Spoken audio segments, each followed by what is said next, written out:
ओम नमः शिवाय। जय श्री कृष्णा। बाबा काल भैरव की जय हो। काशी के कोतवाल बाबा काल भैरव की आज जन्म तिथि है।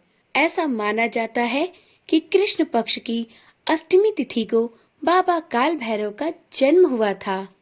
आज की वीडियो में हम सभी काशी के कोतवाल बाबा काल भैरव व्रत कथा का श्रवण करेंगे। तो देर किस बात की, चलिए वीडियो को शुरू करते हैं।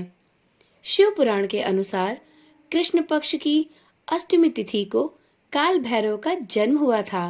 मान्यता है कि काल भैरव का व्रत रखने से उपासक की सभी मनोकामनाएं पूरी हो जाती हैं और साथ ही जादू टोना और तंत्र मंत्र का भय भी समाप्त हो जाता है। ज्योतिष के अनुसार काल भैरव की पूजा अर्चना करने से सभी नवग्रहों के दोष दूर हो जाते हैं और उनका अशुभ प्रभाव भी समाप्त हो जाता है। अपने आप को श्रेष्ठ बताने के लिए अक्सर दूसरों को कमतर आंका जाने लगता है। अपनी श्रेष्ठता सिद्ध करने की यह लड़ाई आज से नहीं बल्कि युगों युगों से चली आ रही है। मनुष्य तो क्या, देवता तक इससे अछूते नहीं हैं। बहुत समय पहले की बात है। भगवान ब्रह्मा, विष्णु और महेश यानी त्रिदेवों के बीच इस बात को लेकर विवाद हो गया कि उनमें से कौन सर्वश्रेष्ठ है।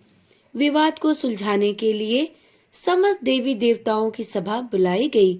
सभा ने काफी मंथन करने के पश्चात जो निष्कर्ष दिया उससे भगवान शिव और विष्णु तो सहमत हो गए, लेकिन ब्रह्मा जी संतुष्ट नहीं हुए।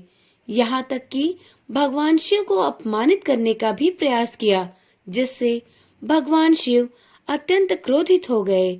भगवान शंकर के इस भयंकर रूप से ही काल भैरव की उत्पत्ति हुई। सभा में उपस्थित समस्त देवी देवता शिव के इस रूप को देखकर डर से थर्राने लगे। भगवान शिव के इस रूप काल भैरव, जो कि काले कुत्ते पर सवार होकर हाथों में दंड लिए अवतरित हुए थे, उन्होंने ब्रह्मा जी पर प्रहार कर उनके 5 सिरों में से एक सिर को अलग कर दिया। ब्रह्मा जी के पास अब केवल 4 शीश ही शेष बचे। उन्होंने क्षमा मांगकर काल भैरव के कोप से स्वयं को बचाया। ब्रह्मा जी की क्षमा याचना पर भगवान शिव पुनः अपने रूप में आ गए, लेकिन काल भैरव पर ब्रह्म हत्या का दोष चढ़ चुका था, जिससे मुक्ति प्राप्त करने के लिए वह कई वर्षों तक यत्र तत्र भटकते हुए वाराणसी में पहुंचे, जहां उन्हें इस श्राप से मुक्ति मिली। भगवान काल भैरव को महाकालेश्वर दंडाधिपति भी कहा जाता है। वाराणसी में दंड से मुक्ति मिलने के कारण इन्हें दंडपानी भी कहा जाता है। आशा करती हूँ वीडियो में सुनाई गई यह कथा आपको अत्यंत ही रोचक लगी होगी। तो चलिए फिर मिलते हैं ऐसी ही कथा कहानियों के साथ। तब तक के लिए ओम नमः शिवाय। बाबा काल भैरव की जय हो। बाबा काल भैरव सभी भक्तों पर अपनी कृपा दृष्टि बनाए रखे।